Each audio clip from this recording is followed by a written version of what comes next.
Welcome to PianoInspires podcast, celebrating pianists, teachers, and innovators as they share their inspiring stories about the transformative power of music.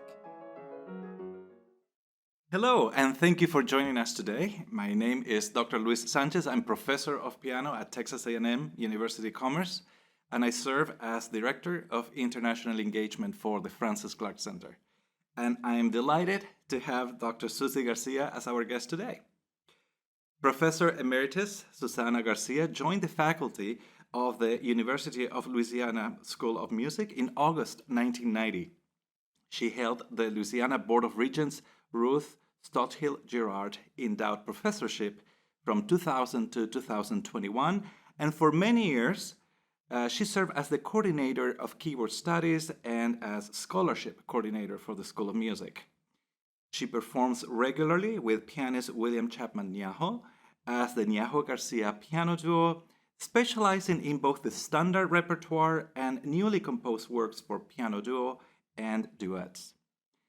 She is the co-developer of Innovative Piano, multimedia resources for developing musician skills, a sequenced multimedia curriculum for piano instruction that includes instructional videos, video animations, original compositions, and pedagogical editions of standard piano works.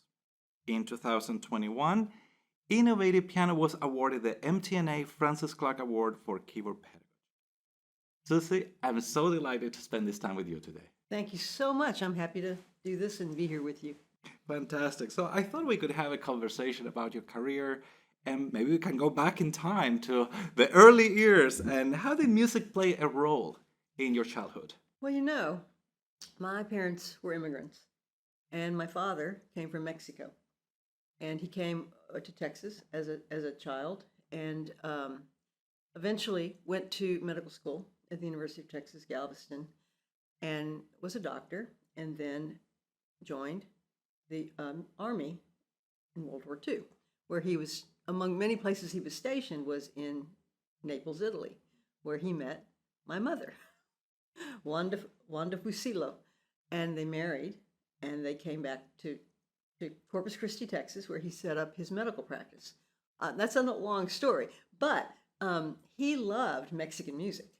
So in our household, we listened to a lot of border type music, mariachi music. He loved Cuban the band leaders, that era of band leaders, and so we had recordings, all kinds of interesting Latin type recordings. My mother, on the other hand, was a classical pianist and a very, very good one.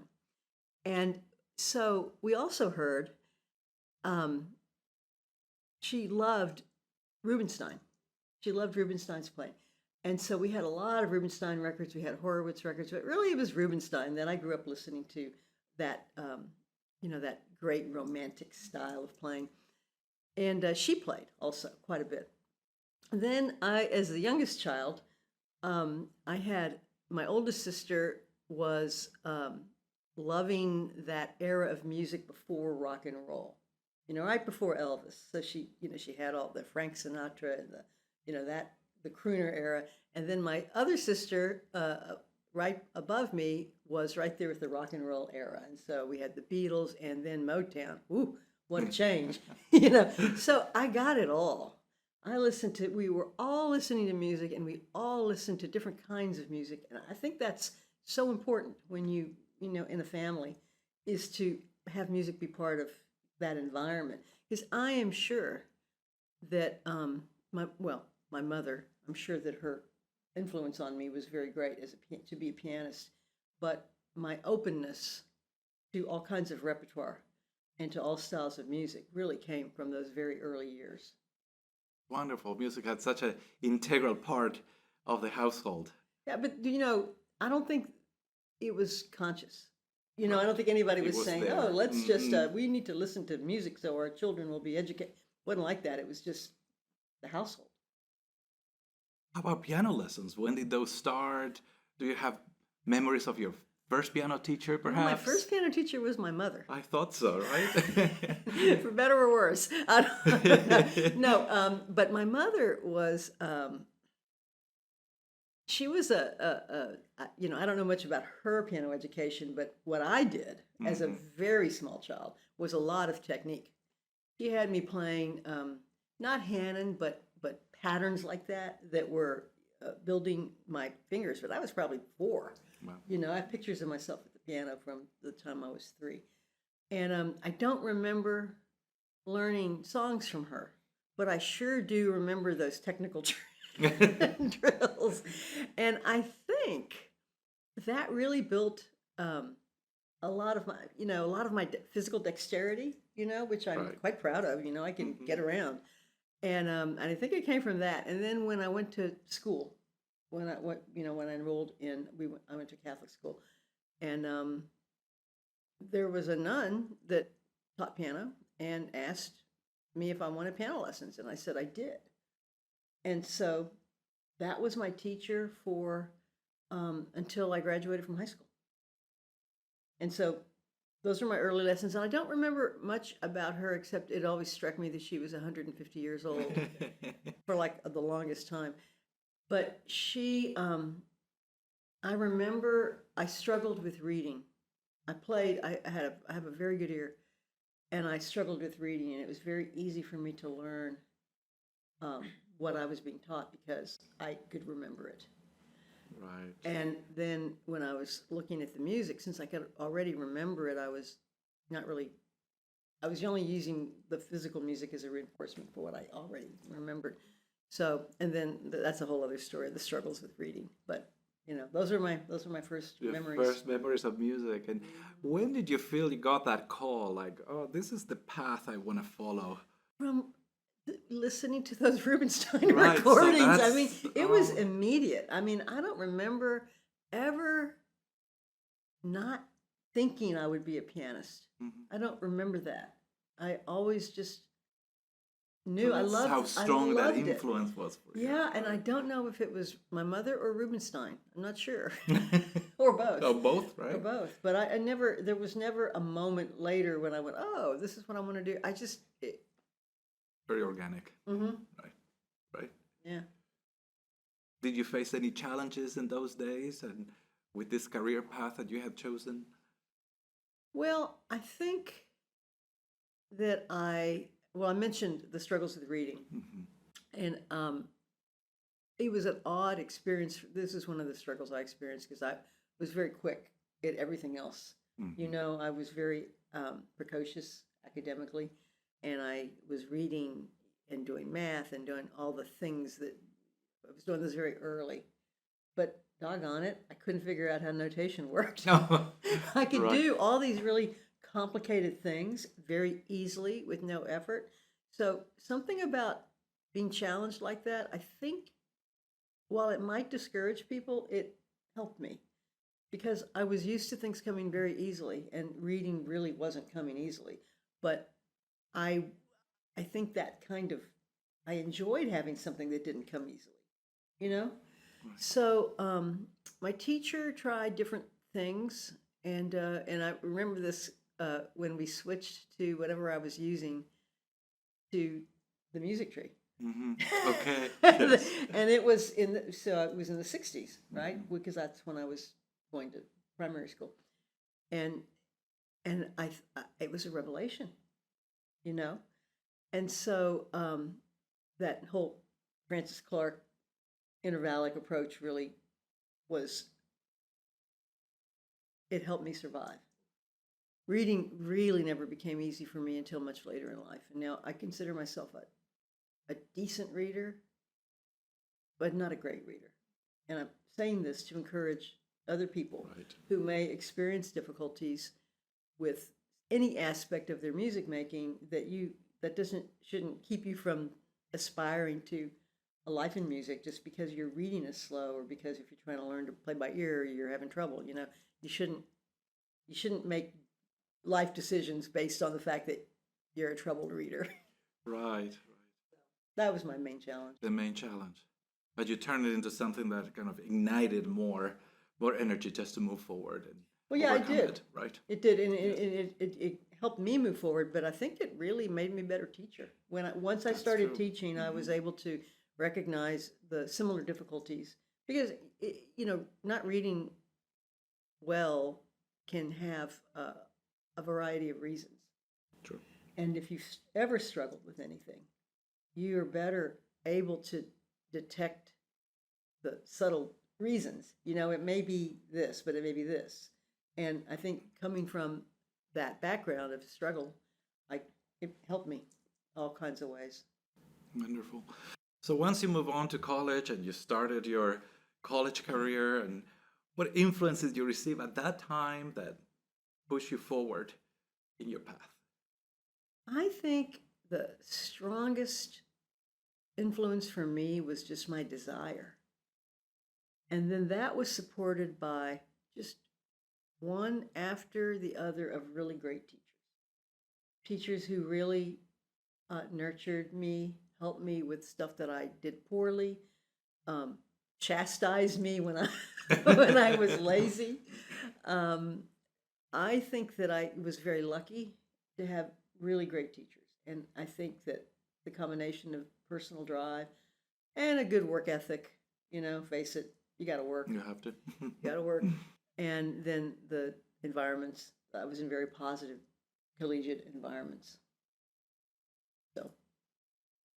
So you mentioned your mother and Rubinstein as inspirations, or when your early childhood.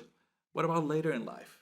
Did you find other people that were inspiration to you? Yeah, I think once you are working professionally, once you're in a job situation or you're out in the real world, you rely less on recorded models, because you have real people, and Yes. they're influencing you in all kinds of ways. And I'll go back to my teachers, but I'll also throw in the mix different people I've worked with, colleagues, collaborators, and I'm a real team person. I Right. like to, as you know, I play with William Chapman Yaha. We've been playing together since 1991. So, and Yes. then I have a Changkiat Lim, who is my partner in innovative piano.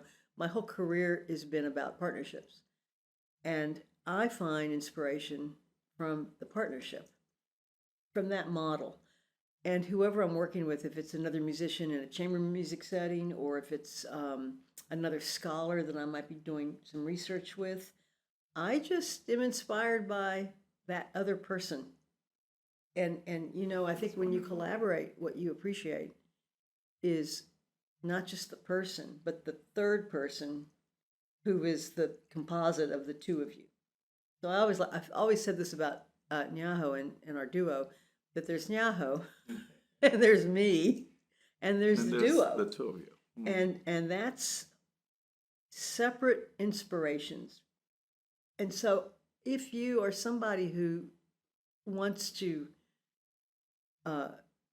collaborate and get that kind of inspiration, I would really encourage that, because one person's great. You're great. You've got your own ideas, but man, you can just get so much more from the second and the third person, the composite of the two.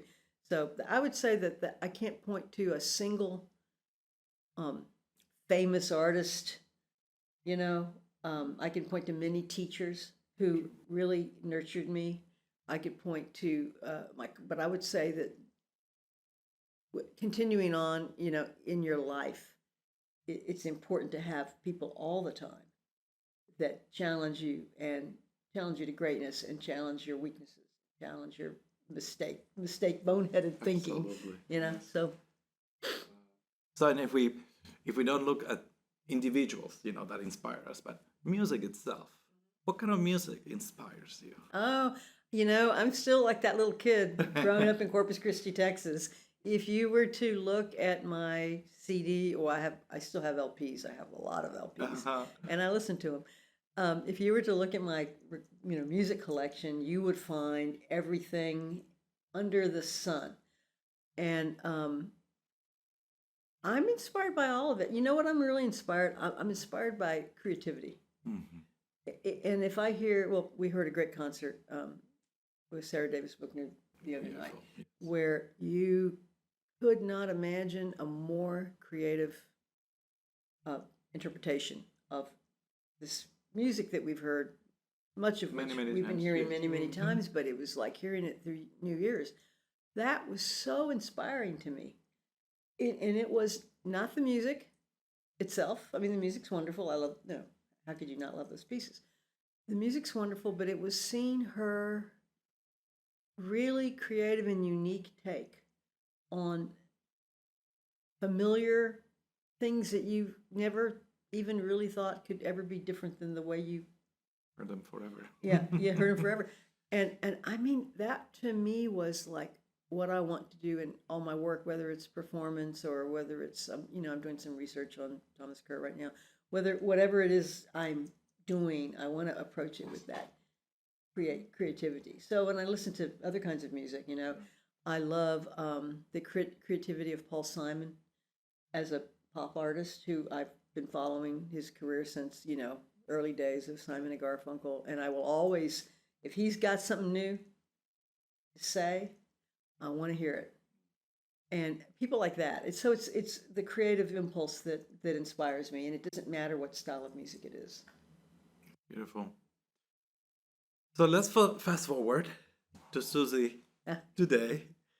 And you're involved in so many wonderful things. You're with the innovative piano, with your work with Niaho. How are you or your work changing our world? Well, it helps to be retired from your from your academic job. I was wondering that too. I was going to say, when you're working a full-time academic job, your commitment is to that job. I mean, that's your obligation. That's your responsibility.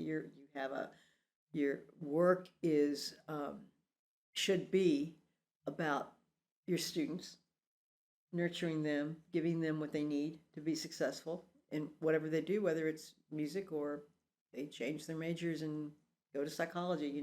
You still are there part of that to nurture that, and you're helping to build the school, to build the reputation of the school, to build to support your colleagues. The school that I retired from, University of Louisiana at Lafayette, that music school has a phenomenally collegial and supportive culture, which is one reason I stayed there my whole career, is because I could thrive.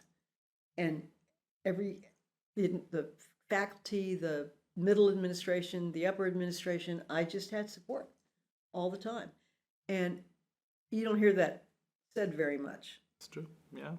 And so it was a good place to work, but all my efforts really were on my obligations to the student and, frankly, building my resume. As a young, professor, I had to have resume items, yes. and I always chose projects that I was interested in. I never did anything just to do it, just for the resume item.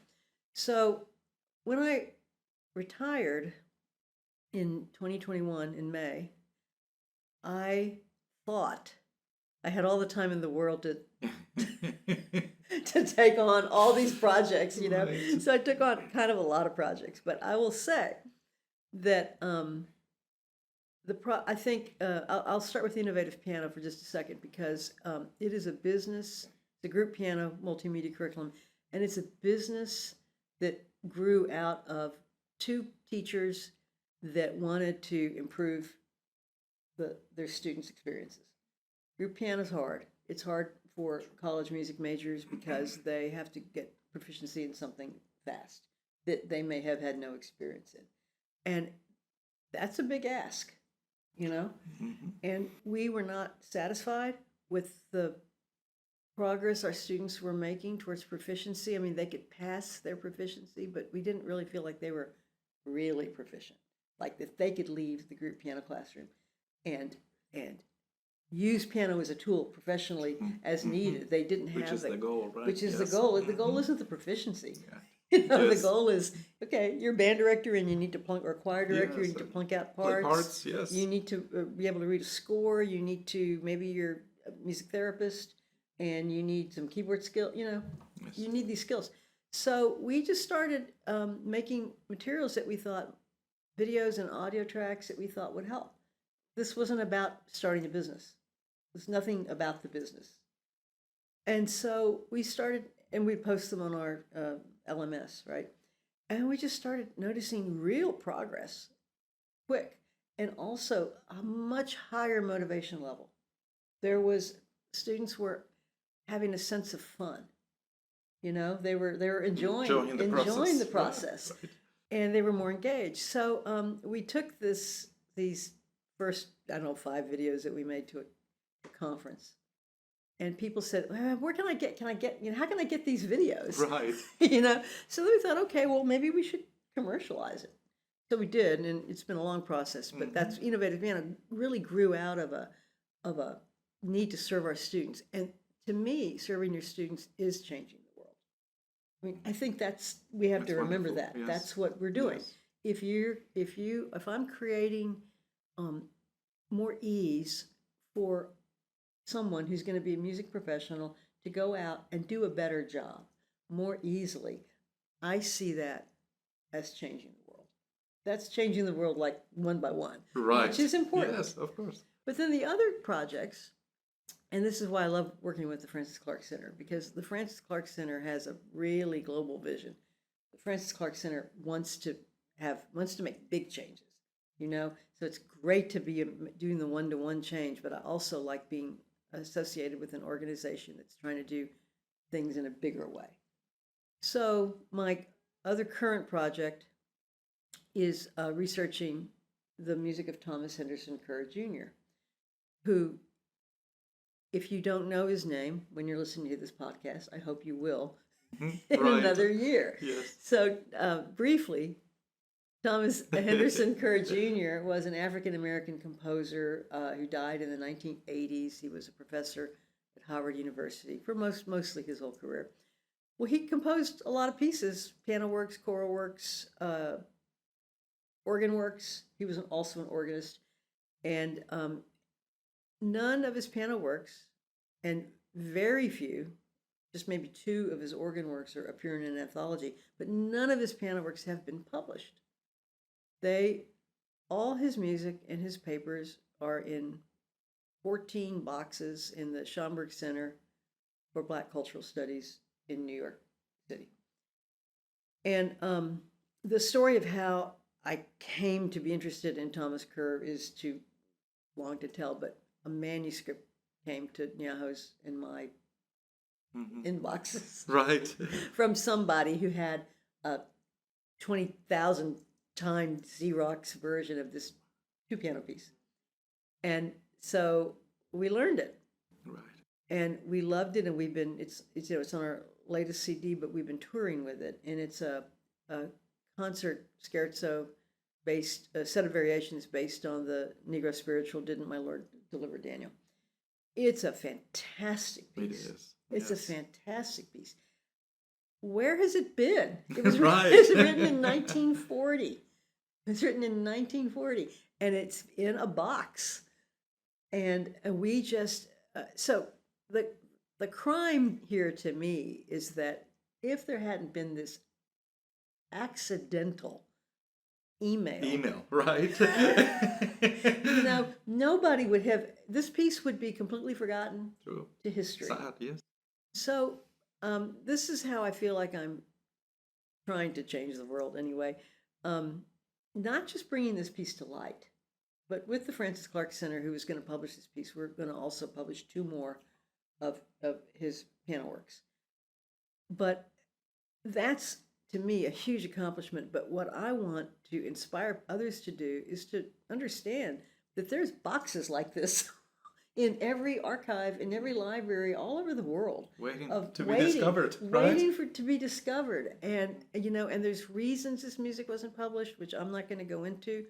And I'm not even sure what the reasons are. I could just kind of guess, but I don't know for sure. But I'm going to promise you that there are going to be dozens, if not hundreds, of African American composers whose music has never been published.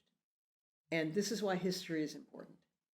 And this is why honesty about history is important. You know, and I do think it's important to know why the music wasn't published.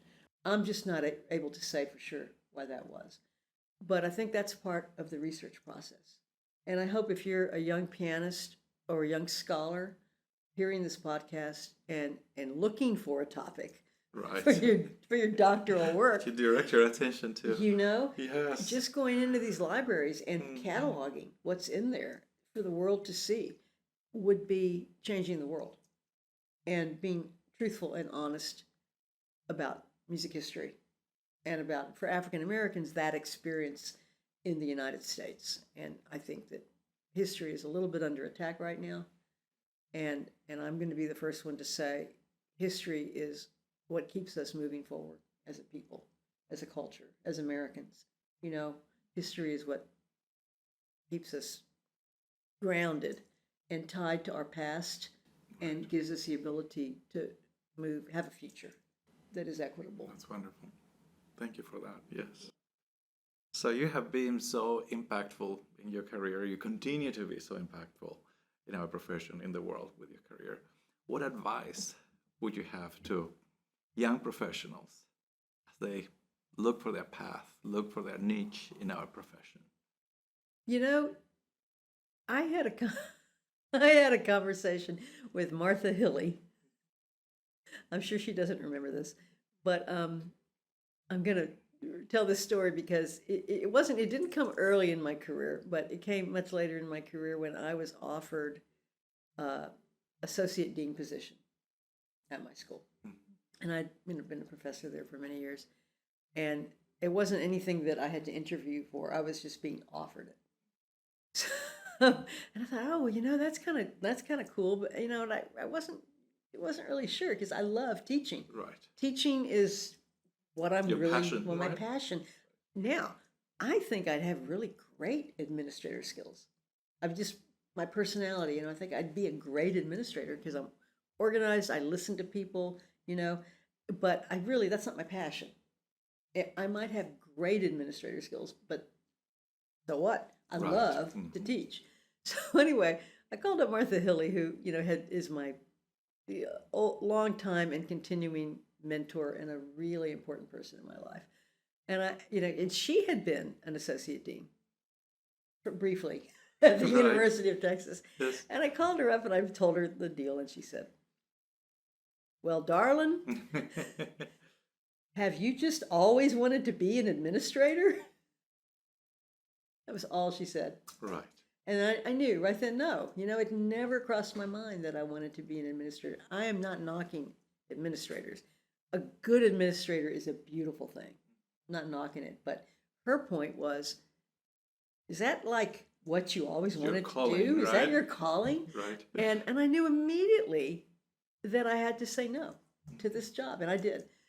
And she, although that didn't come early in my career, that is a path that I always followed, was my own. I hate to use the word passion because it's almost overused. What's your passion? Right. Yes. But that is what it was. I've always followed my passion. I came from a family. So my father, back to my father, the doctor. My father, the doctor, was an immigrant from Mexico, and he had 7 siblings. There were 8 children in this family. 7 of the 8 children, male and female, became medical doctors. Wow. Which is, that's That got is to be some yes. kind of statistic. It's a record, That's right? got to go Yes. in the Guinness Book. Immigrants from Mexico, 7 of 8 siblings, male and female, became medical doctors. So guess what I was expected to be Right. when I was, getting to the age of making decisions like that. There was enormous pressure on me to be a doctor. And because I was strong academically, that was a real expectation. I would go to I would have good grades, I would test well, and I would go to medical school, and that would be my path. path, And right. because my father was, and my mother too, but my father understood that women needed to be independent. That was something that was just beat into us. You're not to expect a spouse to take care of you. That's not your goal in life, is to be completely independent and to do something that you could be your own person, which is pretty advanced for the Right. early 1970s, right? So they were completely opposed. My parents, well, not my mother, because she was a pianist. Sure. Yes. But my father and his siblings were completely opposed to my doing what I wanted to do. But I hung to it, and I did it, and I have been very happy in my work. So if I were to advise people, I would say to be true to yourself. I heard somebody talking at one of the sessions yesterday about, you can, no, this wasn't a session, this was with a friend who said, you can do what you want and be happy. You can make a lot of money and be happy. You can make a lot of money and be miserable because you're not doing what you want, So your first consideration should be what's going to make you happy, what's going to sustain you through your entire life, not make a decision based on whether you can get a job or not. And I'm not saying that's not important. I'm just not saying that. I'm saying that can't be the only piece equation piece. Yes. You have to do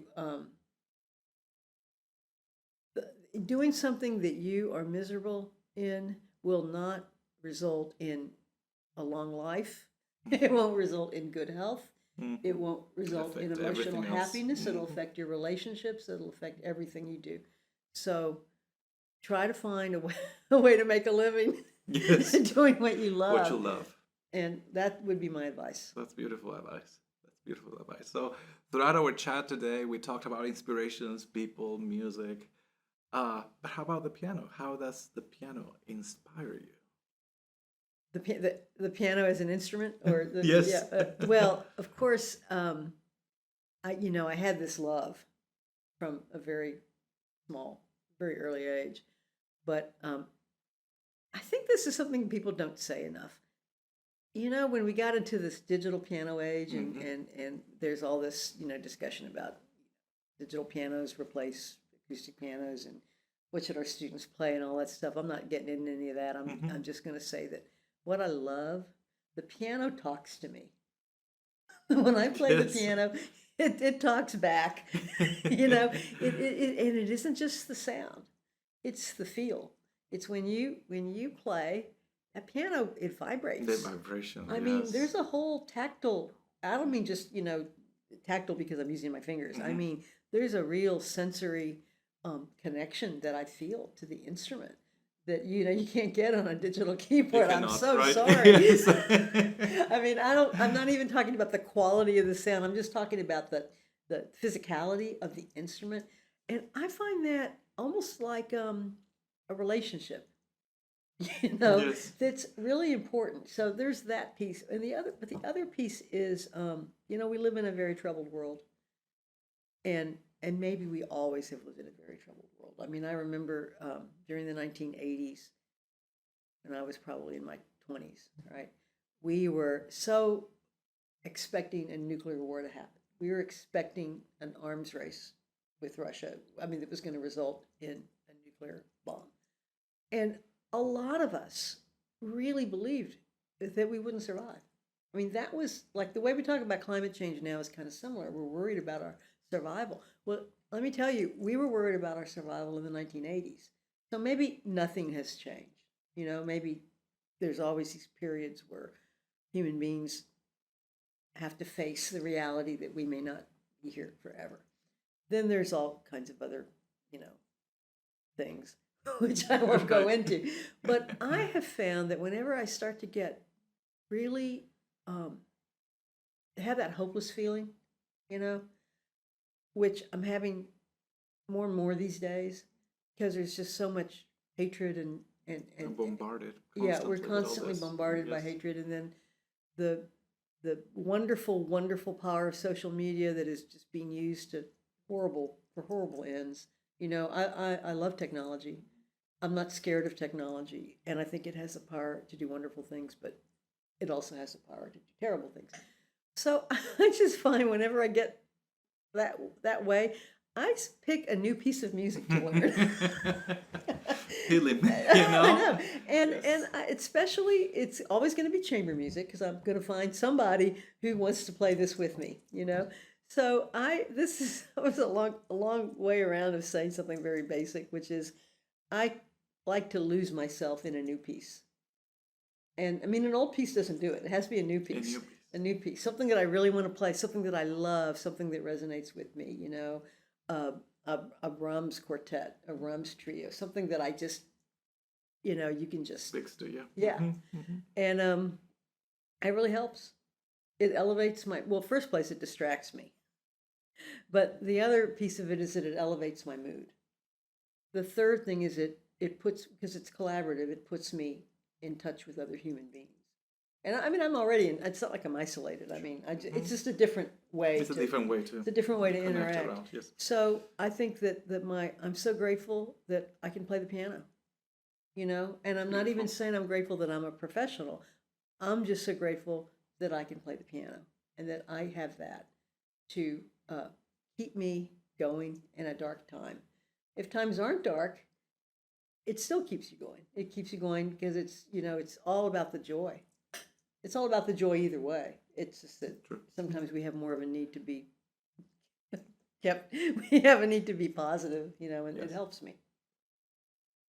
Susie, it has been a wonderful time with you. Thank you you so much. Thank you, Luis. And I hope everybody tunes in for other podcasts, and we'll keep in touch. Thank you so very much. The Francis Clark Center is a not-for-profit educational organization that serves the advancement of piano teaching, learning, and performing.